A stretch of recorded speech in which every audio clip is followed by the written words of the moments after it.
7월 30일 목요일, 오늘은 민수기 25장 말씀. 이스라엘이 시딤에 머물러 있더니 그 백성이 모압 여자들과 음행하기를 시작하니라. 그 여자들이 자기 신들에게 제사할 때에 이스라엘 백성을 청하매 백성이 먹고 그들의 신들에게 절함으로 미디안인들을 대적하여 그들을 치라. 이는 그들이 속임수로 너희를 대적하되 부올의 일과 미디안 지휘관의 딸 곧 부올의 일로 연병이 일어난 날에 죽임을 당한 그들의 자매 고스비의 사건으로 너희를 유혹하였음이니라. 아멘. 오늘 말씀은 전체적인 분위기가 하나님의 질투를 불러일으킨 이스라엘 백성의 불성실함에 대한 이야기입니다. 여태 발람의 이야기를 통해서 우리는 하나님께서 이스라엘 백성을 얼마나 위하시고 또 그들을 얼마나 그들을 위해서 열심히 일하고 계시고 역사하고 계시는지를 보았습니다. 그런데 그 반면에 이스라엘 백성은 지금 모압 여인들과 음행에 빠지게 되는 겁니다. 이것은 곧 우상숭배 의식에 참여했다가 그 여인들과 함께 결국은 음행을 하는 그런 내용, 그런 것이라 할 수 있습니다. 그러니까 이것은 곧 하나님은 성실히 정말 하나님의 백성을 위해 또 하나님의 자녀들을 위해 열심히 일하고 역사하고 계시는데 백성들은 딴짓을 하는 그런 불성실함을 상대적으로 비교하고 강조해내고 있는 것입니다. 이스라엘 백성은 믿음으로 똑바로 서서 하나님 말씀대로 세워진 믿음의 공동체입니다. 그들이 무너지는 것은 외부의 적이 아니라 바로 유혹으로 인해서 그들이 하나님을 저버리는 겁니다.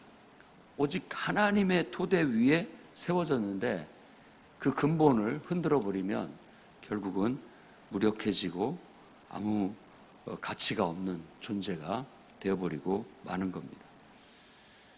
되게 어려운 시절에 열심히 일해서 성공했던 우리 사회의 어떤 남편이 성공한 후에 괜히 방심하고 풀어져 가지고 바람을 펴 가정을 파탄내고 그동안에 수고했던 모든 것들이 물거품이 돼버리는 그런 결과와 같은 거라고 할 수 있겠습니다. 불성실함은 바로 그런 결과를 가져오게 되는 겁니다. 그러니 하나님이 얼마나 질투가 나겠습니까? 그동안에 뒷바라지하고 그동안에 애쓰고 수고한 모든 것들을 한 번에 배신해버리는 그런 불성실한 행위를 보고 굉장히 화가 나서 당장에 다 죽이고 싶은 것이 아마 그 질투심이었을 겁니다. 그러자 모세는 이 연병이 바로 그 유혹에 빠져서 우상숭배에 가담하는 거예요. 그들은 아마 변명을 할지도 모릅니다. 우리가 우상을 섬기는 게 아니다. 어떤 그런 마음으로 생각을 하고 어떤 육체적인 욕망, 욕구를 해소하기 위해서 그런 길로 들어섰다라고 말할지 모르지만 결국은 하나님 보시기에 그들은 질투를 불러일으킬 만큼 불성실한 불신, 꼭 하나님 앞에 불신앙으로 나아갔던 것입니다. 모압 여자들이 자기 신들에게 제사할 때 그들을 청했더니 백성들이 거기에 유혹돼서 갔다라고 얘기하는 거예요. 발람을 통해서 저주를 해서 이들을 무력화시켜야 되겠다라고 했던 것은 실패로 돌아갔지만 이 미디안은 발람이 있는 그 부족입니다. 미디안과 모압 두 부족이 합세해가지고 결국은 이스라엘의 젊은이들을, 이스라엘의 젊은 지도자들을 무너뜨리는데 바로 여인들을 통해서 미혹해 하여 음행에 빠지고 우상숭배에 빠지게 하는 그런 속임수였던 겁니다. 그래서 이게 그냥 일어난 일이 아니라 뒤에 16절에도 보면은 그들이 속임수를 썼다. 그래서 이 미디안을 반드시 징벌해야 된다라고 얘기를 하고 있고 31장에 가면 바로 그 전쟁이 거기에 언급이 되고 있습니다. 그러니까 사람을 무너뜨리려면, 작심하고 무너뜨리려면 쉽습니다. 한 사람을 표적으로 삼고 그 사람을 유혹해서 살살해서 결국 음행에 빠뜨리거나 또 어떤 이단에 빠뜨리거나 또 우상숭배에 빠뜨리는 거 쉽게 할 수도 있습니다.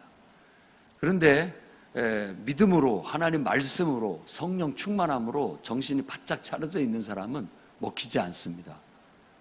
그런데 교만하거나 또 이런 면에 있어서 안일하거나 좀 나태해졌을 때 그 틈새기가 생기게 되면 그 유혹에 자기도 모르게 끌려가가지고 어느 순간 보면 죄를 짓고 있는 자기를 발견하게 되는 거죠. 이미 때는 늦은 것과 같은 것입니다. 그러니 우리 성도들은 또 교회는 항상 깨어 있어야 됩니다. 하나님 말씀대로 철저히 살아간다라는 이 정신을 놓쳐서는 안 되고 늘 성령 충만한 가운데 일정한 충만함을 유지해 나아갈 수 있어야 되고 항상 성령의 일깨움, 감화, 감동 또 하나님께서 주시는 어떤 우리에게 주시는 말씀, 격려의 말씀, 또 책망의 말씀 이런 것들이 우리 안에 살아있어야 되고 그것에 의해서 철저히 순종하는 삶을 사는 그 영적인 깨어있는 상태를 유지할 수 있어야 됩니다. 그래야 사탄이 어떤 유혹을 가해와도 우리가 방심하지 않고 그 모든 것들을 물리칠 수 있다는 겁니다. 진짜 이제는 믿음 위에 섰는가 싶어서 믿음에 서서 모든 주위에 있는 사람들이 두려워할 만큼 혹은 부러워할 만큼 신실하다. 뭐든지 다 잘해낼 수 있겠구나. 승승장구할 수 있을 것 같았던 이스라엘 백성도 한순간에 방심이 이와 같은 범죄가 연병처럼 퍼지게 만들어서 결국 2만 4천 명이 죽임을 당하는 일을 겪게 되었다라는 겁니다. 죄도 전염이 됩니다. 낙심도 전염이 됩니다.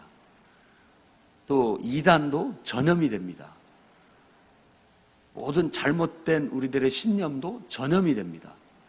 부정적인 어떤 생각들도 전염이 됩니다.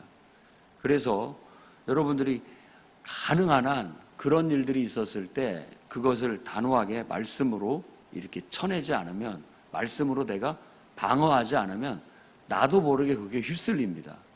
그래서 연병처럼 그게 퍼져요.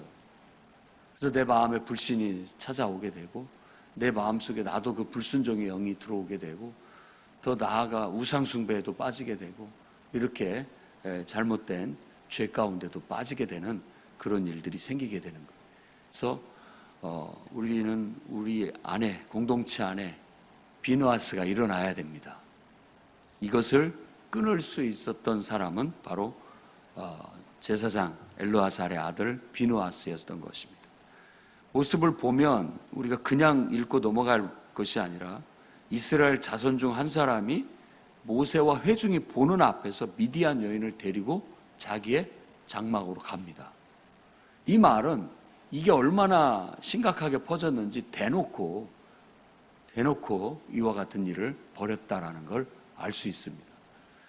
그러니까 광야 생활에 지치고 또 광야 생활의 그 험악한 생활 속에서 이런 유혹을 받게 되니까 쉽게 탐닉하는 거죠. 그 휴가 나온 군인 같은 그런 느낌입니다. 그 고생을 하고 이제 풀어놓으니까 그냥 막 흥청망청 제멋대로 행동하는 그런 모습들이 나타나게 된 것이죠. 이것을 끄는 것은 바로 비누아스였던 겁니다. 그가 보고 창을 들고 가서 그 남녀를 창으로 꿰뚫었다라고 그렇게 말합니다.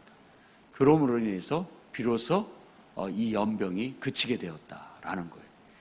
어떤 분위기, 기조라는 것은 연병처럼 이렇게 쫙 퍼지는데 이걸 막아서는 사람이 바로 지도자입니다. 레위인 그리고 특히 제사장이었습니다. 그래서 여기에는 바로 제사장의 역할 혹은 레위인의 지위와 역할, 지도력에 대해서 다시 한번 그 정당성을 부여하고 있고 중요성을 강조하고 있다고 볼 수 있습니다. 책임자, 지도자가 그걸 보고서도 그러다 말겠지 이렇게 내버려 두게 되면 연병처럼 퍼져서 작은 손실을 통해서 해결될 수 있는 것도 더 큰 손실을 보게 되는 결과를 가져오게 되는 겁니다.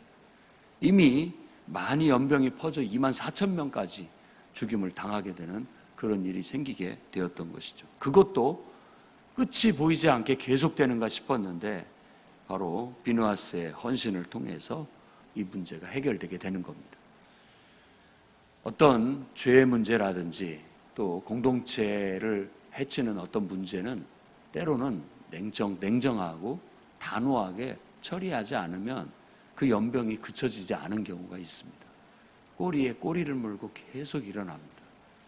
그래서 지도자는 오늘 이 말씀을 깊이 묵상하고 비누아스가 돼서 일어서야 됩니다. 그 말은 비누아스를 뒤에 이제 10절부터 13절에 칭찬하고 있는 하나님의 말씀을 듣게 되는데 그가 내 질투심을 가졌다는 거예요. 그 말은 곧 비누아스가 하나님 마음으로 일어났다는 겁니다. 하나님 마음. 하나님이 지금 마음이 막 굉장히 그 연인의 그 불성실함, 행동, 태도를 보고 질투가 일어나는 것처럼 그 질투가 막 일어나서 화가 나고 있는데 그 마음을 그대로 가지고 가서 행동했다라는 거예요. 그러니까 이때의 모습은 비누아스가 아니라 그 속에 하나님이 하시는 일이라는 거예요. 때로 교회 공동체 안에서 치리의 문제, 어떤 죄의 문제, 그 공동체에 문제가 될 만한 소지들을 도려내는 일들에 있어서는 사람이 아니라 하나님께서 마치 칼을 들고 이 문제를 해결하시는 것처럼 해결하는 경우가 있습니다.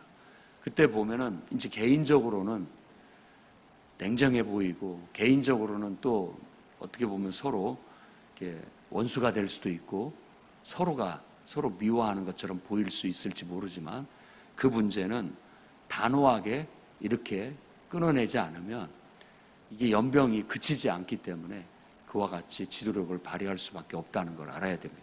그래서 지도자는 때로 하나님께서 괜히 여러분의 손에, 지도자의 손에 이 책임 혹은 권위를 이 칼이라는 것을 괜히 잡아준 게 아닙니다. 그걸 들고만 있으라는 게 아니에요. 일단은 들고만 있어도 효력이 나타나는 것이 칼이 돼야 됩니다. 매라는 건 들고만 있는 것이 가장 효과적입니다. 그걸 휘두르는 것은 정말 심사숙고해야 할 일이고 그걸 휘두르는 일이 생기지 않도록 해야 됩니다. 그러나 어쩔 때는 본보기로 휘둘러야 됩니다. 그래야 칼이 들고만 있어도 효력이 나타나기 때문에 그래요. 그렇지 않고 이 칼이 저 사람은 들고만 있을 뿐 전혀 휘두르지를 않아. 이렇게 만만하게 보고 그것 때문에 이 칼의 권위를 잃어버리게 되면 결국은 통제할 수가 없습니다. 한 번은 하나님 말씀대로 철저히 하나님 말씀대로입니다. 하나님의 성령의 인도하심을 따라서 이 성령의 검이 휘둘려져야 되는 겁니다.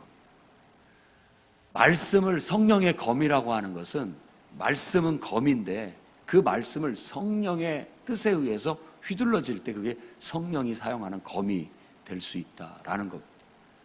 그래서 날선 검처럼 이 말씀은 심령 골수를 찔러 쪼개고 그 속에 병의 원인을 도려내야 되는 겁니다. 그 속에 암세포를 도려내야 되는 겁니다. 그 역할을 하는 것이죠. 그래서 구약의 이스라엘 공동체도 그렇고 신약도 마찬가지고 어떤 공동체든지 교회든지 이와 같은 일들은 일어나게 돼 있고요. 공동체 역학상 일어날 수밖에 없는 일이고 또 그런 일들이 일어났을 때 어떻게 처리하는 것이 가장 최소화할 수 있고 현명한 것인지를 우리는 이런 말씀을 통해서 늘 묵상하고 나아가야 되겠습니다. 그렇다고 해서 칼자를 들었다고 해서 아무렇게나 함부로 휘두르면 그 칼을 든 사람이 오히려 하나님 앞에 벌을 받게 되겠습니다. 그러나 그 칼을 들고도 휘두르지 않으면 그 칼을 결국은 다른 사람의 손에 쥐어줄 수밖에 없다라는 것을 깨달아야 되겠고, 필요적절하게 신중하게 하나님 말씀에 입각하고 성령의 인도하심을 따라 그런 일들이 휘둘러지고 처리될 수 있어야 되겠습니다. 모세를 통해서 주어진 것은 그 바알 부올에게 가담한 자, 여인들의 유혹을 받고 그 우상 신당에 갔다가 그 여인들과 함께 잠자리를 했던 모든 사람들 끌어내라. 그래서 결국 그들을 죽이라고 했고, 특히 지휘관들, 그거에 가담했던 지휘관들은 태양을 향하여 목을 매달아라 라고 했는데, 목을 맨다라는 표현은 원어에는 나오지 않지만 달아라 라고 그런 단어입니다. 달아라. 그래서 우리 성경에도 그것이 번역된 그 편집된 성경은 목매어를 작은 글씨로 썼습니다. 왜냐하면 원어에 나오지 않기 때문에 그렇습니다. 태양을 향하여 매달아라는 말은 그런 뜻입니다. 태양을 향하여라는 것은 태양을 보고라는 것이 아니라 해가 뜬 온종일, 이런 의미를 가져요. 온종일. 그러니까 이 해 아래 밝은 대낮에 그 머리를 매달아서 본보기로 삼으라, 이런 뜻입니다. 본보기로 삼으라는 뜻입니다. 매달아낸다라는 건 목을 매 죽이라는 뜻이 아니고, 그런 의미보다도 사람들 보는 대낮에 모든 사람이 보는 앞에서 그 사람들을 처단하고 본보기로 지도자들의 머리를 매달아 놔라.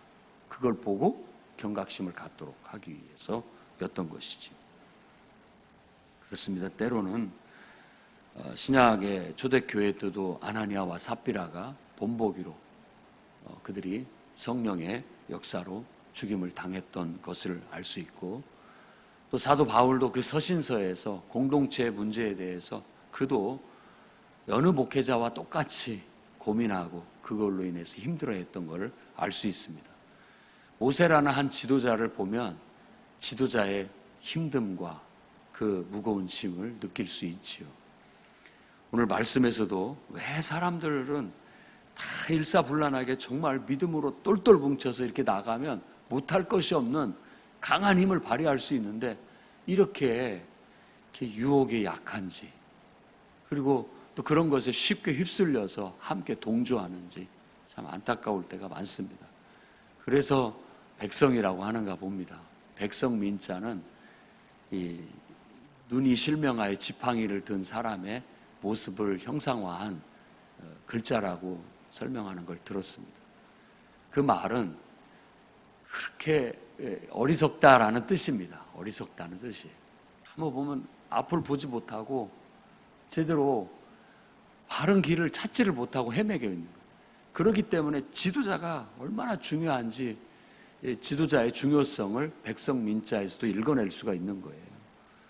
먼저 깨달은 사람들이, 그리고 먼저 훈련된 사람들이, 먼저 하나님을 안 사람들이, 그렇지 않은 어리석은 사람들, 쉽게 유혹에 넘어가고 쉽게 하나님을 배반하기도 하고 쉽게 불순종하기도 하고, 이런 사람들을 달랠 때 달래고 또 꾸짖을 때 꾸짖으면서 또 본보기로 세울 걸 본보기로 세워가면서 그들을 어떻게든지 하나님 말씀대로 살 수 있도록, 하나님의 은혜와 축복 안에 살 수 있도록 이끌어가는 그런 수고를 하는 사람이 영적인 지도자입니다. 그 일을 하는 사람은 아주 귀하고 복됩니다. 그의 삶은 의미 있고 가치 있어 예수 그리스도를 닮은 삶입니다.